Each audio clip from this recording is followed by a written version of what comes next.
हाँ तो देखो, इलेक्ट्रोकेमिस्ट्री का स्टार्टिंग आज होने जा रही है। क्या है इसमें ये समझो कि इलेक्ट्रोकेमिस्ट्री होती क्या है। इलेक्ट्रोकेमिस्ट्री का मतलब ये है कि इस चैप्टर में हम क्या करेंगे, इस चैप्टर में हम इलेक्ट्रिकल एनर्जी को केमिकल एनर्जी में कन्वर्ट करेंगे और केमिकल एनर्जी को इलेक्ट्रिकल एनर्जी में कन्वर्ट करेंगे। जैसे इसका एक एग्जांपल देखो कि दुनिया में इलेक्ट्रिसिटी प्रोड्यूस करने के कई सारे तरीके हैं। जैसे सबसे पहला एक एग्जांपल ये है कि जो कोल होता है, कोल को अगर हम बर्न करें तो उससे एनर्जी जो प्रोड्यूस होती है स्टीम एनर्जी, उस स्टीम को अगर हम हाई प्रेशर के साथ किसी टरबाइन पर डालें प्रेशर के साथ, तो क्या होगा कि टरबाइन रोटेट करने लगेगी। ठीक है, टरबाइन जो रोटेट कर रही है, अगर उस रोटेटिंग टरबाइन को हम मैग्नेटिक फील्ड के बीच में रख दें तो इससे क्या होगा, इलेक्ट्रिसिटी प्रोड्यूस होगी। इलेक्ट्रिसिटी प्रोड्यूस करने का यही तरीका होता है कि अगर मैग्नेटिक फील्ड में किसी टरबाइन को घुमा दें तो इलेक्ट्रिसिटी प्रोड्यूस हो जाती है। यही काम किसमें होता है, जनरेटर में। जनरेटर में क्या होता है, मैग्नेटिक फील्ड, मतलब उसमें मैग्नेट लगे रहते हैं और एक पंखा घूमता है बीच में, वो उसे बोलते हैं टरबाइन। तो जब वो पंखा घूमेगा, टरबाइन घूमेगा मैग्नेटिक फील्ड के बीच में, तो इलेक्ट्रिसिटी प्रोड्यूस होती है। तो दुनिया में पहला तरीका था इलेक्ट्रिसिटी प्रोड्यूस कराने का बाय बर्निंग ऑफ कोल, मतलब कोयला को जला के स्टीम प्रोड्यूस कराएंगे। उस स्टीम को प्रेशर के साथ जब हम फेंकेंगे किसी टरबाइन पे, टरबाइन मतलब एक पंखा की तरह होता है, तो जब उस टरबाइन को हम फेंकेंगे, वो स्टीम को फेंकेंगे किसी टरबाइन पे, तो क्या होगा, वो टरबाइन घूमेगी मैग्नेटिक फील्ड के बीच में, तो इलेक्ट्रिसिटी प्रोड्यूस हो जाएगी। ठीक है, एक तो ये तरीका था।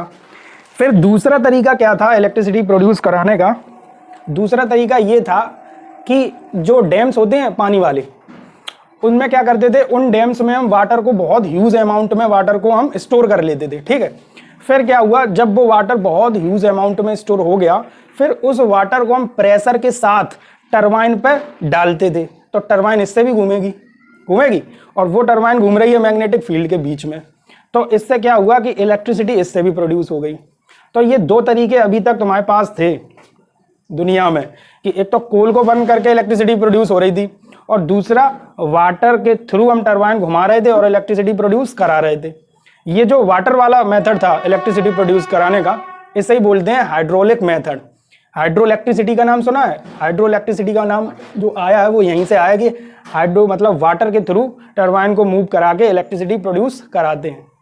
तो ये जो दो मेथड थे, इन दोनों मेथड में क्या हुआ कि इन दोनों मेथड में एक्सपेंडिचर ज़्यादा आ रहा था। मतलब जो पहला मेथड था कोल वाला, उसमें क्या था कि हम कोल बर्न कर रहे थे तो इससे पॉल्यूशन भी क्रिएट हो रहा। कोल जब बर्न करेंगे तो डिफरेंट टाइप्स की गैसेस मिलेंगी, तो इससे पॉल्यूशन होगा। तो इस वाले मेथड में ये दिक्कत आ रही थी कि पॉल्यूशन वाली दिक्कत आ रही थी कोल वाले मेथड में।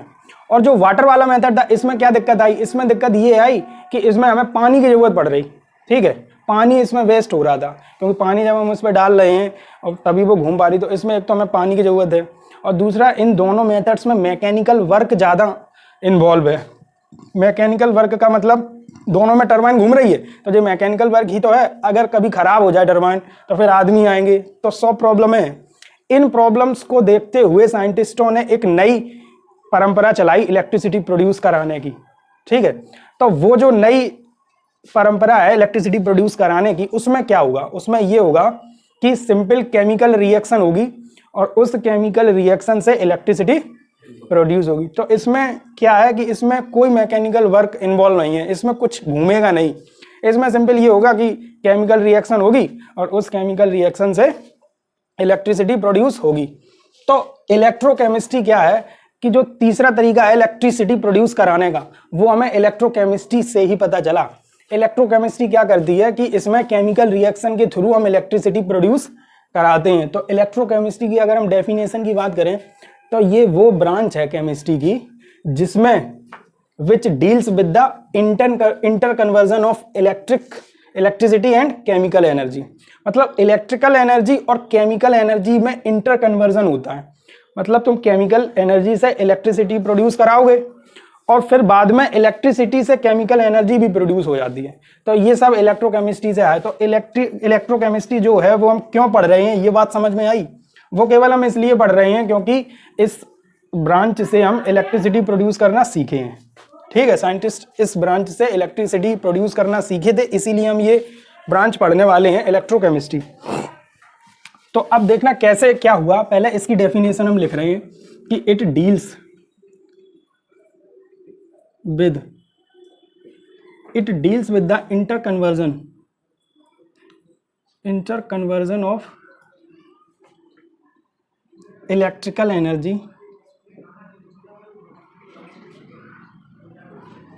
इनटू केमिकल एनर्जी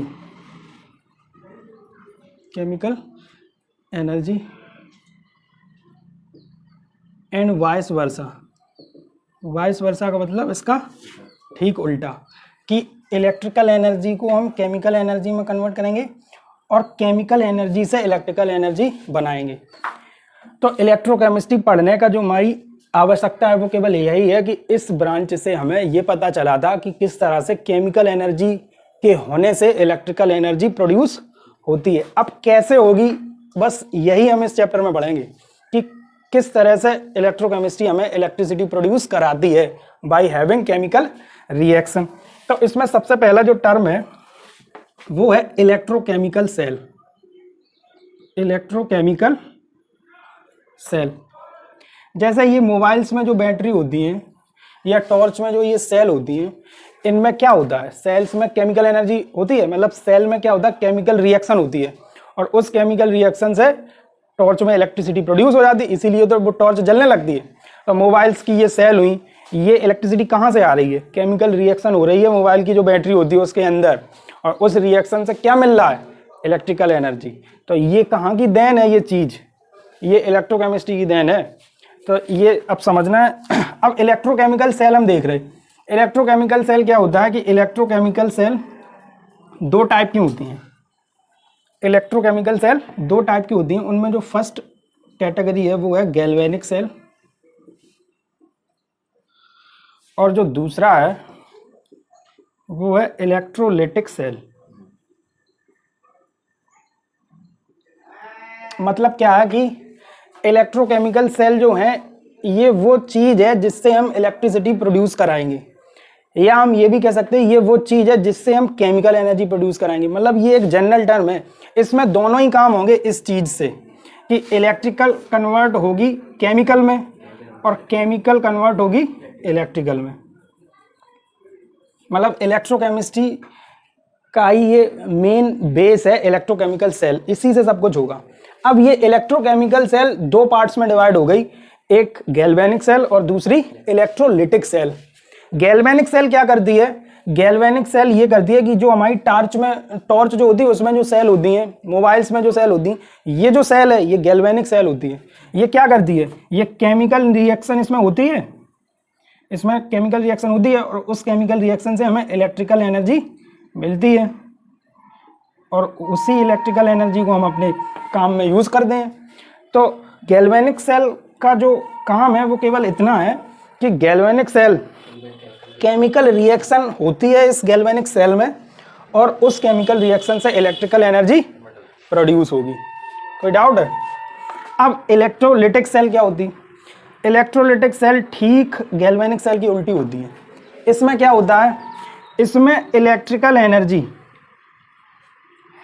हम देते हैं, इलेक्ट्रिकल एनर्जी हम एक्सटर्नली देते हैं और वो इलेक्ट्रिकल एनर्जी कन्वर्ट हो जाती है केमिकल एनर्जी में, केमिकल एनर्जी में। तो ये इलेक्ट्रोलिटिक सेल का वर्क होता है। तो अब देखो दोनों काम होने लगे। इलेक्ट्रोकेमिकल सेल एक जनरल टर्म था, ये क्या करता था, इलेक्ट्रिकल को केमिकल में और केमिकल को इलेक्ट्रिकल में।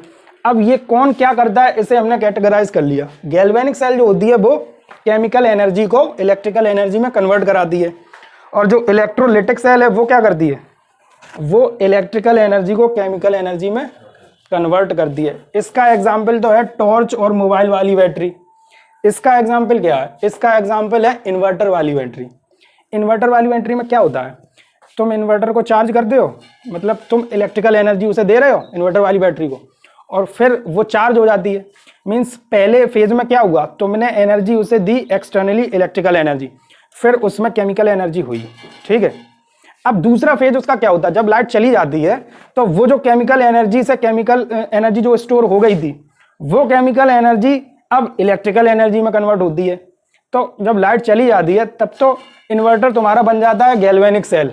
इन्वर्टर दोनों ही रहता है, एक ही में दोनों होते हैं उसमें इन्वर्टर में, जब लाइट होती है तब तो तुम्हारा इन्वर्टर वाली सेल होती है इलेक्ट्रोलाइटिक सेल, क्योंकि इलेक्ट्रिकल एनर्जी तुम देते हो और उससे केमिकल रिएक्शन होके उसमें केमिकल एनर्जी स्टोर हो जाती है। जब तुम्हारी लाइट चली जाती है तब वही केमिकल एनर्जी से जो वो केमिकल रिएक्शन से जो केमिकल एनर्जी स्टोर हुई थी वो तुम्हें in the form of electrical energy मिलती है। तो आप समझे क्या होता है, कैसे इलेक्ट्रिसिटी प्रोड्यूस होती है।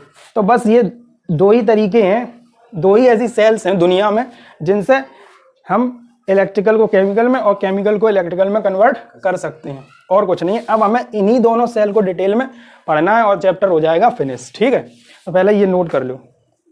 देखो अब हम क्या करने वाले हैं, अब हम एक एक करके सेल्स को पढ़ेंगे। तो सबसे पहले हम गैल्वेनिक सेल की पूरी स्टडी करेंगे। तो सबसे पहले हम गैल्वेनिक सेल स्टार्ट करने वाले हैं आज।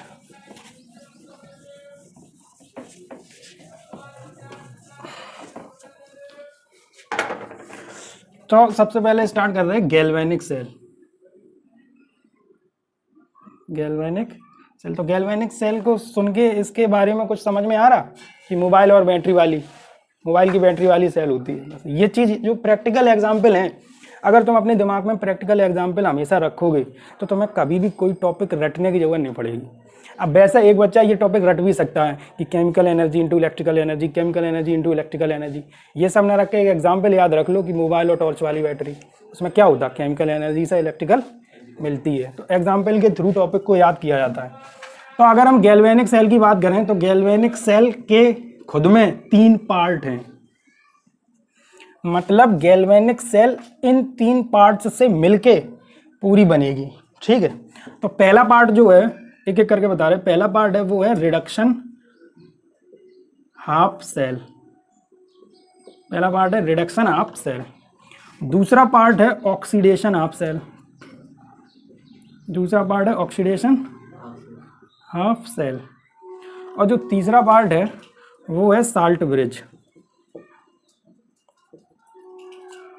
मतलब इन 3 पार्ट्स को अगर हम जोड़ देंगे तब हमारी एक कंप्लीट गैल्वेनिक सेल कंप्लीट हो जाएगी। अगर एक भी इसमें मिस है तो वो गैल्वेनिक सेल नहीं कही जाएगी। ठीक है, तो अब हम क्या करेंगे कि एक एक करके एक एक पार्ट की स्टडी करेंगे। ठीक है, फिर लास्ट में जब तीनों पार्ट पढ़ लेंगे तो उन तीनों पार्ट को हम मिलाएंगे, तब हमारी सेल बन जाएगी गैल्वेनिक सेल। ठीक है, ये हम करने वाले हैं। तो पहले हम रिडक्शन हाफ सेल देख रहे हैं। Reduction half cell, reduction half cell, देखो इसमें नाम से ही क्लियर है कि ये हाफ सेल है रिडक्शन वाली। मींस यहाँ पे एक चीज़ क्लियर है कि इसमें क्या होगा, रिडक्शन, मतलब इस सेल में रिडक्शन होगा। तो इसमें ये लिख रहा है कि it is the part of cell, red अच्छा लग रहा है, it is the part of cell in which reduction take place. Reduction take place, तो ये वो हिस्सा है गैल्वेनिक सेल का जिसमें रिडक्शन होगा। अब हम क्या करेंगे, अब हम ये दिखाने वाले हैं कि रिडक्शन कहाँ कैसे हो रहा है, इस हाफ सेल में किस तरह से रिडक्शन हो रहा है। तो इसके लिए हम एक सेटअप बनाने जा रहे हैं। ठीक है, अब इसे समझना। अब हम इस सेटअप के थ्रू क्या बताएंगे कि इस सेल में जो हाफ सेल है इसमें रिडक्शन कैसे हो रहा है, कहाँ हो रहा है। तो इसके लिए क्या करेंगे, ये हाफ पार्ट हम बना रहे हैं उस सेल का, गैल्वेनिक सेल का। तो हमने क्या किया, एक बीकर लिया और उसमें हमने एक सॉल्यूशन भर दिया, और वो जो सॉल्यूशन है वो है Mn पॉजिटिव आयन का एक्वस सॉल्यूशन। हमने एक सॉल्यूशन लिया, सॉल्यूशन क्या लिया, मेटल, एक मेटल का सॉल्यूशन लिया जिसकी ऑक्सीडेशन स्टेट है N ऑक्सीडेशन स्टेट। ये हम जनरल ले रहे, इसकी जगह तुम चाहे कुछ भी ले सकते। तो हमने एक मेटल ले लिया, मेटल का एक्वस सॉल्यूशन लिया। एक्वस का मतलब वाटर के साथ सॉल्यूशन, एक्वस का मतलब वाटर होता है। तो मतलब ये मेटल जो है वाटर के साथ हमने एक सॉल्यूशन ले लिया, और क्या किया कि इस सॉल्यूशन में हमने जिस मेटल का हमने सॉल्यूशन लिया है उसी मेटल की रॉड डिप कर दी हमने। तो इसमें जो ये रॉड है ये किस मेटल की है, M मेटल की। ठीक है, ये समझना, हम सेल बना रहे हैं आधा पार्ट सेल का, कि हमने क्या किया, जैसे एग्जांपल के तौर पे हम ले रहे हैं, जैसे हमने कॉपर का एक्वा सॉल्यूशन लिया और उसमें कॉपर की ही रॉड डाल दी। ठीक है, ये हम एग्जांपल ले लिया, लेकिन हम यहाँ जनरल लेके चल रहे हैं कि M मेटल की हमने एक सॉल्यूशन लिया एक्वस, उसमें M मेटल की रॉड डाल दी। और फिर क्या हुआ देखना, इस रॉड को हमने एक्सटर्नली वायर के थ्रू कनेक्ट कर दिया, ठीक है। हाँ, इस रॉड को हमने वायर के थ्रू एक्सटर्नली कनेक्ट कर दिया, किससे? एक्सटर्नल सोर्स से। अब वो एक्सटर्नल सोर्स क्या होगी ये आगे पता चलेगा, पहले इतना देखो कि हमने इसे एक वायर के थ्रू एक्सटर्नली कनेक्ट कर दिया, किससे कनेक्ट कर दिया ये अभी पता चलेगा आगे। तो जैसे हमने इसे कनेक्ट कर दिया और इसे इस तरह से कनेक्ट किया कि इसमें इलेक्ट्रॉन्स आ रहे हो, मतलब इस रॉड को हमने एक अनदर एक्सटर्नल सोर्स से इस तरह से कनेक्ट किया कि वो सोर्स इसे इलेक्ट्रॉन दे, ठीक है, मतलब इसमें इलेक्ट्रॉन्स आए। तो क्या होगा, जब एक्सटर्नली इसमें इलेक्ट्रॉन्स आएंगे तो इलेक्ट्रॉन्स इस प्लेट पर भी आएंगे, ठीक है, आएंगे इस प्लेट पे इलेक्ट्रॉन्स। तो जब इस प्लेट पे इलेक्ट्रॉन्स आएंगे तो इस प्लेट पे कौन सा चार्ज आ जाएगा? पॉजिटिव आएगा कि नेगेटिव? नेगेटिव आएगा, क्योंकि इलेक्ट्रॉन्स है नेगेटिव चार्ज। इत्मीनान से सुनो, एकदम आराम से, कोई जल्दबाजी नहीं है। नॉर्मल सी बात हम तुमसे हमेशा पूछा करेंगे, जो बच्चा भी आंसर दे सकता है। इस पे नेगेटिव चार्ज के इलेक्ट्रॉन्स आ रहे, तो इस प्लेट पे जाहिर सी बात है कौन सा चार्ज आएगा? नेगेटिव चार्ज आएगा, यानी कि ये पूरी प्लेट नेगेटिव चार्ज की हो जाएगी, हो जाएगी। जब ये पूरी रॉड नेगेटिव चार्ज की हो जाएगी, नेगेटिव चार्ज की, तब इस रॉड का नाम बदल जाएगा। तब हम इस रॉड को बोलने लगेंगे कैथोड, ठीक है। अब ये चीज़ें ध्यान से समझना, कनेक्ट हो रही धीरे धीरे। जो हम नई नई बातें बताते जाएं वो अब दिमाग में रखते जाना कि मतलब एक प्लेट है जिस पर नेगेटिव चार्ज है, उस प्लेट को हम क्या बोलेंगे अब आज के बाद? क्या? कैथोड बोलेंगे हमेशा, जिस पर नेगेटिव चार्ज होगा। अब देखना, इस पर नेगेटिव चार्ज आ गया और इधर ये जो मेटल है आपके पास, मेटल का जो एक्वस सॉल्यूशन है, इस पर कौन सा चार्ज है? पॉजिटिव चार्ज है। तो ये पॉजिटिव चार्ज है, ये नेगेटिव चार्ज है, तो इनके बीच क्या होगा? अट्रैक्शन होगा, जाहिर सी बात है। ये पॉजिटिव इसकी तरफ तुरंत भागेगा, तो क्या होगा? ये स्टार्ट हो जाएगा इसकी तरफ भागना। अब देखो, ये तब पॉसिबल हो रहा है सब कुछ। ये प्रोसेस कब पॉसिबल हो रही? जब हमने इसे एक्सटर्नली किसी ऐसे सोर्स से कनेक्ट किया जो इलेक्ट्रॉन इसे दे रहा हो। अगर हम इसे कनेक्ट ना करते तो ये कुछ ना होता, ना ये कैथोड बनती, ना ये अपनी तरफ इस पे आता, बिकॉज इस पे चार्ज ही नहीं आता नेगेटिव, तो ये प्रोसेस नहीं होती। तो ये प्रोसेस तब तक नहीं होगी जब तक हम इसे एक्सटर्नली कनेक्ट ना करें। ये चीज समझे? अब यहाँ पे क्या हुआ, इस पे पॉजिटिव चार्ज है, इस पे नेगेटिव चार्ज है, ये इससे अट्रैक्ट होगा। अब देखना क्या हुआ, जब ये अट्रैक्ट होगा तो ये इसके इलेक्ट्रॉन्स को गेन करेगा। जब ये Mn पॉजिटिव इस प्लेट पे अट्रैक्ट होगा तो ये Mn पॉजिटिव इस प्लेट के इलेक्ट्रॉन्स को गेन करना स्टार्ट कर देगा, मतलब ये ऐड करेगा इलेक्ट्रॉन्स को। तो एक रिएक्शन होगी अपने आप कि M जो है एक्वस सॉल्यूशन का, ये इस प्लेट पर जब आएगा तो इस प्लेट पर N इलेक्ट्रॉन्स को गेन करेगा और N इलेक्ट्रॉन्स को गेन करके मेटल बना लेगा, M मेटल, जो कि सॉलिड होगा। ये चीज समझे कि ये इस पे गया, इलेक्ट्रॉन्स को एक्सेप्ट किया और मेटल में कन्वर्ट हो गया और वो मेटल इसी प्लेट पर इकट्ठा होने लगा। और जब ये प्लेट पे इकट्ठा होने लगेगा तो ये जो रॉड है ये वाइडर इन साइज होती जाएगी, मतलब ये मोटी होती जाएगी, बिकॉज कंटिन्यू ये Mn पॉजिटिव इस पे पहुंच रहे, इलेक्ट्रॉन को गेन कर रहे, मेटल सॉलिड में कन्वर्ट हो रहे और वो मेटल सॉलिड इसी पे डिपॉजिट होना शुरू होने लगेगा और ये रॉड कंटिन्यू कैसी होती जाएगी? मोटी होती जाएगी। तो ये होगा रिडक्शन हाफ सेल में। अच्छा, इस चीज में रिडक्शन देखो कहाँ हो रहा है, ये बात प्रूफ हो गई अब कि ये चीज क्या है, गेन ऑफ इलेक्ट्रॉन हो रहा। और गेन ऑफ इलेक्ट्रॉन को हम क्या बोलते हैं? हाँ, इतना तो पढ़ा होगा कि गेन ऑफ इलेक्ट्रॉन जो प्रोसेस होती है उसे ही हम क्या बोलते हैं? रिडक्शन। तो यहाँ पे हमने ये दिखा दिया कि इसमें रिडक्शन हाफ सेल में रिडक्शन टेक प्लेस होता है। कैसे होता है ये देखो, पूरी प्रोसेस ऐसे होता है, जब हम वायर से कनेक्ट करेंगे एक्सटर्नली तो इस पर इलेक्ट्रॉन्स आएंगे, नेगेटिव चार्ज होगा, तुरंत ये कैथोड कहने इसका नाम हो जाएगा कैथोड। फिर ये Mn पॉजिटिव तुरंत इस पर अट्रैक्ट होना स्टार्ट हो जाएंगे। अट्रैक्ट होने के बाद ये इलेक्ट्रॉन्स को गेन करना शुरू कर देगा, उसके बाद मेटल बन जाएगा, वो मेटल सॉलिड होगा, इस रॉड पे इकट्ठा होने लगेगा और इस रॉड का जो साइज है वो वाइडर वाइडर वाइडर वाइडर होता जाएगा। गेन ऑफ इलेक्ट्रॉन हो रहा है, इसीलिए हम इसे क्या बोल रहे हैं? रिडक्शन। अब दूसरी बात, ये तो पहली बात प्रूफ हो गई कि ये रिडक्शन कैसे हो रहा। अब दूसरी बात देखो दूसरी बात ये है कि इस पे पॉजिटिव चार्ज, वो नेगेटिव चार्ज, और इस सॉल्यूशन में है पॉजिटिव चार्ज। एक फिजिक्स की थ्योरी बोलती है कि जब भी दो चार्जेस पास पास रखे हुए हैं, अब वो चार्जेस कैसे भी हो सकते हैं, plus plus, plus minus, minus minus और माइनस प्लस, ये 4 पॉसिबल केस हैं। इस तरह से अगर चार्जेस पास में रखे हैं या एक दूसरे को टच कर रहे हैं, जब ये कंडीशन कहीं भी होगी तो उस जगह पोटेंशियल नाम की एक चीज आ जाएगी अपने आप। वहां पे क्या हो जाएगा, पोटेंशियल डेवलप हो जाएगा। क्या हो जाएगा, पोटेंशियल डेवलप हो जाएगा। मींस अपने आप पोटेंशियल डेवलप हो जाएगा जब भी चार्ज पार्टिकल पास पास रखे हुए हैं।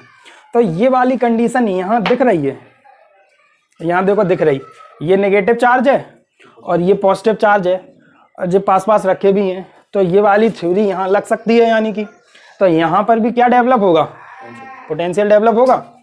हाँ, तो यहाँ पर भी पोटेंशियल डेवलप होता है और उस पोटेंशियल को हम ई से रिप्रेजेंट करते हैं। और वो पोटेंशियल किसकी वजह से है, वो पोटेंशियल इसकी वजह से है कि एम एन पॉजिटिव कन्वर्ट हो रहा है किसमें, एम में। उस पोटेंशियल को हम ऐसे रिप्रेजेंट करेंगे क्योंकि ये जो पोटेंशियल है ये रिडक्शन होने की वजह से ही तो हो रहा है। तो इस पोटेंशियल को हम क्या बोलेंगे, रिडक्शन पोटेंशियल। तो यहाँ पर पोटेंशियल डेवलप होगा और उस पोटेंशियल को हम बोलेंगे रिडक्शन पोटेंशियल। ये बात क्लियर हो? तो इस चीज़ में हमें 2 पॉइंट्स क्लियर हो गए। एक तो कि रिडक्शन क्यों हो रहा, कैसे हो रहा। दूसरी एक नई चीज़ आ गई कि रिडक्शन होने की वजह से यहाँ पे एक पोटेंशियल डेवलप हो जाता है, उसे हम बोलते हैं रिडक्शन पोटेंशियल। शॉर्ट में इसे हम आरपी बोलेंगे। अब आगे पूरे चैप्टर में इसे आरपी बोलेंगे, ये नोट करो तुम। ये इसे हम बोल रहे हैं रिडक्शन पोटेंशियल, ठीक है। अब देखो ये रिडक्शन पोटेंशियल है, हमें ये दिख भी रहा है, इसे देख के हम बता सकते हैं कि ये रिडक्शन पोटेंशियल है। कैसे है देखना, यहाँ पे एम एन पॉजिटिव था, मतलब ऑक्सीडेशन स्टेट इस मेटल की क्या थी, एन पॉजिटिव, और फिर एन पॉजिटिव से अब क्या हो गई, 0। मेटल तो वही है, एन पॉजिटिव ऑक्सीडेशन स्टेट से 0 हो गई, इसे हम 0 लिख सकते हैं। तो यानी कि यहाँ क्या हो रहा, एन पॉजिटिव जो थी ऑक्सीडेशन स्टेट, इधर देखो एन पॉजिटिव जो थी ऑक्सीडेशन स्टेट वो किस में कन्वर्ट हो गई, 0 में हो गई। एन पॉजिटिव ऑक्सीडेशन स्टेट थी, 0 में आ गई। जब ऑक्सीडेशन स्टेट डिक्रीज होती है, जब ऑक्सीडेशन स्टेट डिक्रीज होती है तो इसे भी हम क्या बोलते हैं, रिडक्शन। तो जब क्वेश्चन आएगा अभी करने के लिए न्यूमेरिकल, तो उसमें ये नहीं दिया जाएगा कि ये रिडक्शन पोटेंशियल है कि ये ऑक्सीडेशन पोटेंशियल है, ये बस ऐसे लिखा होगा कि द पोटेंशियल ऑफ सेल, और इस तरह से साइन बना होगा कि M N positive two M, और उसकी वैल्यू लिखी होगी 0.51 जो कुछ भी लिखी हो 41 वोल्ट। तो अब तुम्हें ये खुद समझना है कि ये क्या दिया गया है, ये सेल का क्या है, रिडक्शन पोटेंशियल है या ऑक्सीडेशन पोटेंशियल है। तो इसे तुम कैसे पहचानोगे, ऐसे पहचानोगे कि एम एन पॉजिटिव से एम में कन्वर्ट हो रहा, मतलब ऑक्सीडेशन स्टेट डिक्रीज हो रही है। ऑक्सीडेशन स्टेट डिक्रीज जब होती है तो उसे हम क्या बोलते हैं, रिडक्शन। तो इसे देख के अब तुम्हें पहचानना पड़ेगा न्यूमेरिकल्स में, ठीक है। ये चीज़ थी वो रिडक्शन पोटेंशियल की। अब यहाँ पे एक केस है, केस क्या है, केस ये है कि if standard conditions are taken, if standard conditions are taken, अगर हम स्टैंडर्ड कंडीशन ले लें, स्टैंडर्ड कंडीशन क्या होती है ये समझो। स्टैंडर्ड कंडीशन का मतलब ये हुआ कि प्रेशर जो होना चाहिए वो होना चाहिए 1 atm, ठीक है। टेम्परेचर जो होना चाहिए वो होना चाहिए 25 डिग्री सेल्सियस, यानी कि रूम टेम्परेचर, रूम टेम्परेचर यही तो होता। और जो कंसंट्रेशन होनी चाहिए, क्या कंसंट्रेशन, वो होनी चाहिए 1 मोलार।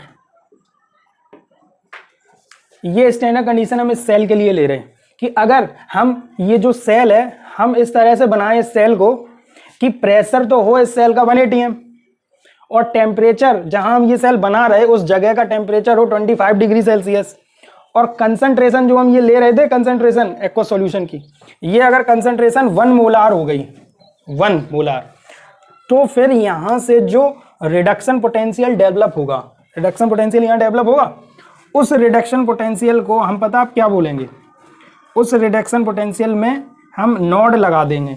नोड यहाँ रिप्रेजेंट कर रहा है कि ये रिडक्शन पोटेंशियल कैसा है, स्टैंडर्ड, और रिडक्शन पोटेंशियल है तो Mn पॉजिटिव से M में कन्वर्ट हो रहा होगा। इस रिडक्शन पोटेंशियल को अब हम बोलेंगे स्टैंडर्ड रिडक्शन पोटेंशियल और शॉर्ट में SRP। ठीक है, तो अब ये चीज समझो, रिडक्शन पोटेंशियल क्या होता है? रिडक्शन पोटेंशियल का मतलब किसी भी कंडीशन पे पोटेंशियल जो डेवलप हो रहा सेल में, उसे हम बोलते हैं रिडक्शन पोटेंशियल। और अगर स्टैंडर्ड कंडीशन पे हम ये सेल बनाएं तो जो यहां से पोटेंशियल डेवलप होगा वो क्या कहा जाएगा? Standard reduction potential. तो पेपर में ये दिया जाएगा कि एक तो वैल्यू तुम्हें ऐसी दी जाएगी, न्यूमेरिकल सभी आएंगे, एक वैल्यू ऐसी दी जाएगी, तो तुम्हें जहां स्टैंडर्ड पोटेंशियल की जरूरत होगी वहां तुम नोड वाली यूज करोगे, नोड लगा होगा, जो स्टैंडर्ड होगी उसमें नोड लगा होगा, और जिसमें नोड नहीं लगा वो नॉर्मल कंडीशंस पर है। तो ये नोट कर लो जो रह गया। तो वो ये है कि जब when ions move towards cathode, ions मतलब Mn पॉजिटिव वाले आयंस जब कैथोड की तरफ मूव करेंगे, then charge difference between metal rod and aqueous solution. तो चार्ज डिफरेंस आ जाएगा मेटल रॉड और एक्वस सॉल्यूशन में। इस चार्ज डिफरेंस की वजह से, due to this charge difference, a potential is developed, एक पोटेंशियल डेवलप हो जाएगा उस चार्ज डिफरेंस की वजह से, विच इज कॉल्ड, उस पोटेंशियल को हम क्या बोलेंगे? Reduction potential. तो यहां से हमने रिडक्शन हाफ सेल की कंप्लीट स्टडी कर ली कि रिडक्शन कैसे होता है, रिडक्शन पोटेंशियल क्या है, कैसे डेवलप हुआ, और स्टैंडर्ड रिडक्शन पोटेंशियल क्या है। समझ गए इस सेल को पूरा कंप्लीटली। अब हम नेक्स्ट स्टार्ट करने वाले हैं दूसरा पार्ट, वो है ऑक्सीडेशन हाफ सेल। ठीक है, oxidation half cell second part है जो।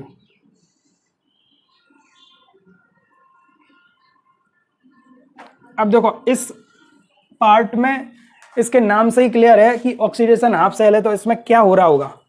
ऑक्सीडेशन होगा, तो यानी कि oxidation take place, oxidation takes place. इस पार्ट में क्या होगा? ऑक्सीडेशन होगा। अब ऑक्सीडेशन कैसे होगा ये हम सेटअप के थ्रू बताने वाले हैं। तो देखो इस सेटअप को समझना, सेम वही हम ले रहे हैं। हमने क्या किया, इसमें एक सॉल्यूशन ले लिया मेटल का, एक्वस सॉल्यूशन। मेटल वही रख रहे हैं Mn पॉजिटिव, जिसका सॉल्यूशन कैसा है? एक्वस, मतलब वाटर के साथ। अब समझ में आ जाएगा। इसमें भी हमने एक रॉड डिप कर दी, और इसमें जो रॉड डिप की है वो उसी मेटल की है जिस मेटल का हमने सॉल्यूशन लिया है, मतलब M मेटल की रॉड इसमें डिप हमने कर दी। ये जो रॉड है ये M मेटल की है, और इस रॉड को हमने एक एक्सटर्नल सोर्स से इस तरह से कनेक्ट किया है कि यहाँ पॉजिटिव आयंस नहीं, यहाँ से इलेक्ट्रॉन्स बाहर जा रहे हैं। अंतर समझना, रिडक्शन में क्या था, हमने इस तरह से कनेक्ट किया था कि इलेक्ट्रॉन्स आ रहे हों, हैं। इसमें हमने इस तरह से कनेक्ट किया एक्सटर्नल सोर्स से कि यहाँ अभी इलेक्ट्रॉन डेवलप होंगे, वो इलेक्ट्रॉन्स इस वायर के थ्रू बाहर जा रहे हैं। ठीक है, ये हाफ पार्ट है उस सेल का, और हाफ पार्ट वो था। तो कायदे में पता क्या होता है? कायदे में ये होता है, ये जो इलेक्ट्रॉन्स अपने निकाल रहा है, ये इलेक्ट्रॉन्स वो जो पहला वाला हाफ पार्ट था वो एक्सेप्ट कर रहा है। तभी तो हम कह रहे थे कि एक्सटर्नल सोर्स से कनेक्ट कर रहे हैं।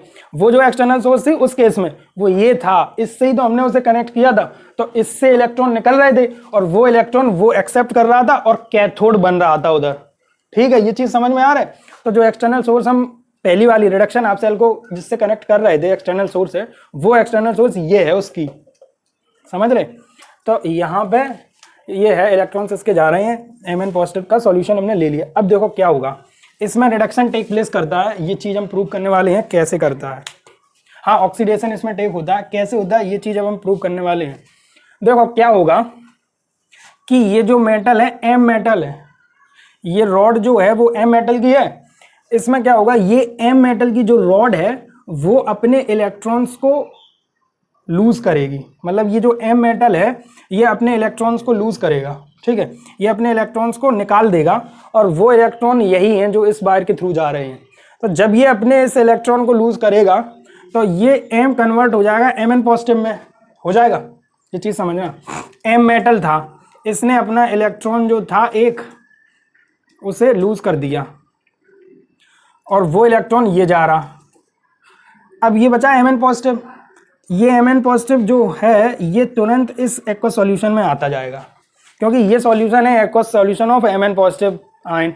तो यहाँ पे जो M मेटल है वो अपने इलेक्ट्रॉन को तो निकाल देगा, और जो Mn पॉजिटिव बना इलेक्ट्रॉन निकालने के बाद वो Mn पॉजिटिव इस सॉल्यूशन में आता जाएगा, क्योंकि ये सॉल्यूशन Mn पॉजिटिव का है तो वो अपने भाई के साथ मिलना चाहेगा। भाई भाई आपस में मिलेंगे तो Mn पॉजिटिव यहाँ आता जाएगा। तो देखो एक रिएक्शन होगी इसे करने के लिए। रिएक्शन क्या होगी कि M मेटल था, ये इसमें M मेटल था, इस M मेटल ने क्या किया कि Mn में कन्वर्ट हो गया और N इलेक्ट्रॉन्स निकाल दिए। ये N इलेक्ट्रॉन्स ही तो इस वायर के थ्रू जा रहे हैं, ये चीज समझे, और ये Mn पॉजिटिव तुरंत यहाँ सॉल्यूशन में मिलता जा रहा। तो जब हम ऐसा करेंगे, कैसा करेंगे इस चीज को समझो, जब हम क्या करेंगे कि एक हम बीकर लिया हमने, उसमें Mn मेटल का एक्वा सॉल्यूशन ले लिया, ठीक है, और उस सॉल्यूशन में हमने एक रॉड डिप कर दी M मेटल की। तो अगर हम इतना करके छोड़ देंगे तो ये रिएक्शन कभी नहीं होगी।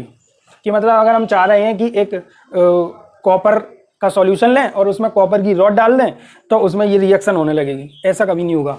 वो रिएक्शन तब तक नहीं होगी जब तक एक्सटर्नली हम इसे कनेक्ट ना करें, मतलब इसके जो इलेक्ट्रॉन प्रोड्यूस हो रहे हैं उन इलेक्ट्रॉन्स को जब तक लेने वाला ना हो तब तक ये रिएक्शन नहीं होगी। तो दोनों ही पार्ट बहुत ज़रूरी हैं अगर हमें ये रिएक्शन करवानी है, इसकी और उसकी, ठीक है। तो ये दोनों ही पार्ट जरूरी हैं एक दूसरे को आपस में जोड़ना। तो यहाँ पे ऑक्सीडेशन कैसे हो रहा है ये चीज़ क्लियर हुई, कैसे हो रहा है। जब हमने इसे एक्सटर्नली सोर्स से कनेक्ट कर दिया जो इलेक्ट्रॉन्स को लेने वाला होगा तब ये रिएक्शन होगी। क्या होगी कि M मेटल जो है ये इस रॉड वाला वो Mn पॉजिटिव में कन्वर्ट होगा और N इलेक्ट्रॉन्स को रिमूव करेगा।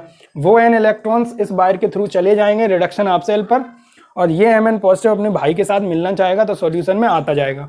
तो इस तरह से क्या होगा, इस तरह से ये होगा कि ये मेटल की जो रॉड थी अपने आप कम होती जा रही, पतली होती जाएगी कि नहीं होती जाएगी, क्योंकि M मेटल था वो कन्वर्ट होता जा रहा है लगातार Mn पॉजिटिव में, तो जा तो मेटल इसी में से रहा तो ये पतली होती जाएगी।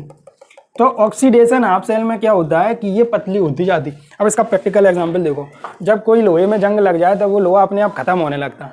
वो क्या होता है, वो यही तो होता है, उस लोहे का ऑक्सीडेशन होना स्टार्ट हो जाता है। कब होता है, जब वो वाटर की कनेक्ट में आए, तो वाटर ऐसा यहाँ एक्वा सॉल्यूशन ट्रीट हो जाता है और वो वाटर में पड़ जाता है तो वहाँ पे अपने आप एक रिएक्शन होने लगती है, तो इसलिए वो ऑक्सीडाइज होने लगता है और अपने आप खत्म होता जाता है। जंग लग गई कोयले में तो ये प्रोसेस होती है, उसमें ऑक्सीडेशन होने लगता है। तो ऑक्सीडेशन इस तरह से हो रहा है और ये मेटल की रॉड जा रही है। अब यहाँ से देखो, यहाँ कंटिन्यू क्या है कि Mn पॉजिटिव चार्ज यहाँ पे आता जा रहा, पॉजिटिव चार्ज, और इसका चार्ज कम होता जा रहा है निगेटिव, क्योंकि इलेक्ट्रॉन्स यहाँ से जा रहे हैं तो यहाँ पर भी चार्ज है, यहाँ पर भी चार्ज है, चार्ज डिफरेंस है। यहाँ ये बात क्लियर है, चार्ज डिफरेंस यहाँ है कि नहीं, इस रॉड और इस सॉल्यूशन के बीचों बीच है चार्ज डिफरेंस। जब चार्ज डिफरेंस है तो क्या डेवलप हो जाएगा, पोटेंशियल हो जाएगा। और यहाँ जो पोटेंशियल डेवलप होगा ये किस में हो रहा है, ऑक्सीडेशन हाफ सेल में, तो उस पोटेंशियल का क्या नाम होगा, ऑक्सीडेशन पोटेंशियल। तो यहाँ से जो पोटेंशियल डेवलप होगा उस पोटेंशियल को रिप्रेजेंट करने का तरीका देखो क्या हो रहा है। ये M मेटल कन्वर्ट हो रहा है Mn पॉजिटिव में, तो M कन्वर्ट हो रहा है Mn पॉजिटिव में। अब देखो यहाँ देख के पता चल रहा, जीरो थी ऑक्सीडेशन स्टेट प्लस N हो गई, मतलब ऑक्सीडेशन स्टेट बढ़ रही है। तो जब ऑक्सीडेशन स्टेट बढ़ती है, increase in oxidation state, increase in oxidation state, इसे हम क्या बोलते हैं, ऑक्सीडेशन। तो इस पोटेंशियल को देख के हम न्यूमेरिकल में पता लगाएंगे कि ये ऑक्सीडेशन पोटेंशियल है कि रिडक्शन पोटेंशियल है। इसे देख के हम पता लगा पा रहे हैं कि ऑक्सीडेशन स्टेट बढ़ गई है, जीरो से क्या हो गई प्लस N, तो ये क्या होगा, ऑक्सीडेशन पोटेंशियल होगा। तो ये ऑक्सीडेशन पोटेंशियल है, शॉर्ट में OP लिख दे रहे हैं। ये चीज क्लियर है। और अगर कम होती ऑक्सीडेशन स्टेट तो क्या हो जाता, रिडक्शन पोटेंशियल हो जाता, मतलब Mn से M होता, means decrease in oxidation state अगर होती तो उसे हम बोलते क्या, रिडक्शन पोटेंशियल। अब यहाँ पे स्टैंडर्ड कंडीशन वाला देख लो कि अगर हम स्टैंडर्ड कंडीशन ले लेंगे, मतलब ये ऑक्सीडेशन हाफ सेल हम कुछ इस तरह से बनाएंगे कि प्रेशर तो रखें कितना 1 atm, टेम्परेचर रखें 25 डिग्री सेल्सियस और इसका कंसंट्रेशन रखें 1 मोलार, तब जो पोटेंशियल आएगा वो होगा स्टैंडर्ड और उसमें नोड लग जाएगा, ठीक है। और रिप्रेजेंट वही होगा कि M कन्वर्ट होगा किसमें, Mn पॉजिटिव में, और इसे हम बोलेंगे स्टैंडर्ड ऑक्सीडेशन पोटेंशियल। तो ये बातें क्लियर हुई, ऑक्सीडेशन हाफ सेल में ऑक्सीडेशन किस तरह से हो रहा, ये चीज़ समझ में आई। और ऑक्सीडेशन पोटेंशियल क्या होता है, चार्ज डिफरेंस की वजह से डेवलप होगा। तो इसके बारे में डेफिनेशन इसमें यही हो जाएगी कि when ion moves towards the aqueous solution then there is charge difference, and if charge difference then potential is developed, that potential is called oxidation potential। कोई दिक्कत है तो ऐसे अब लिख दें हम। इसका तीसरा पार्ट जो है वो कल बताएंगे, salt bridge.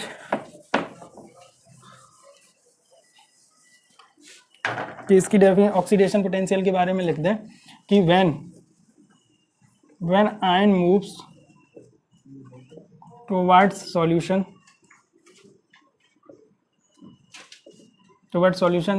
then there is charge difference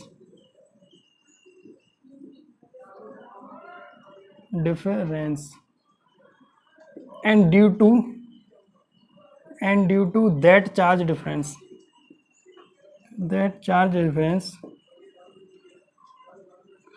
a potential is developed.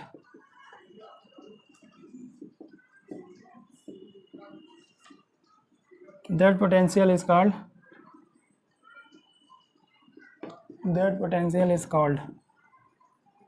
oxidation potential.